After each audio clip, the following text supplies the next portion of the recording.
Steve coming to you from our latest acquisition. We bought this one for a whopping $2,000 in back taxes, and we are naming this one the doghouse. Literally, the whole entire house was covered in dog feces. I'll say it that way. So let's go take a look and see what we've got post demo.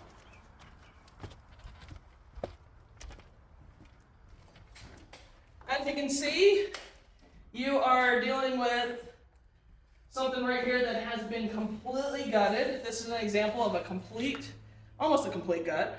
We do have quite a few exposed 2x4 studs that need to be redone. We even have subfloor that's been pulled up because that was where the dog ended up spending most of his time with his going out, in quotes. We do have some water damage over here too.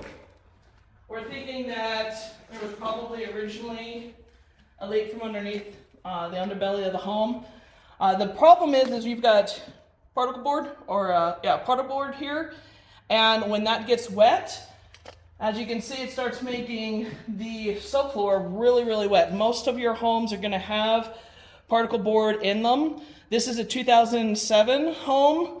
So it's not even an old one. A lot of them have particle board throughout them. So if they do get wet, whether it's from the top, whether it's from the bottom, it's going to cause vulnerability, it's going to cause problems. And water is probably one of the biggest challenges that we have with our mobile homes. Whether it's coming in from the outside, whether it's coming up from the inside. So would you take this one on is the question. We did, just because basically it's a fresh start. We can make this thing all cleaned up. Also, it opened up a door for a relationship with a park owner, as well as a new park manager who owns 2 communities that we know of. They probably own more. So folks, possibly sometimes stepping outside your comfort zone ends up being an opportunity to be able to make a lot of money. There's great margin on this based off of what our rehab costs are going to be. In another video, we'll talk about that, as well as also what our acquisition is. The best thing about this is that the lot rent is only $450. So from a carrying cost standpoint, it makes sense and compared to what most of our markets are with $850 to $1,000.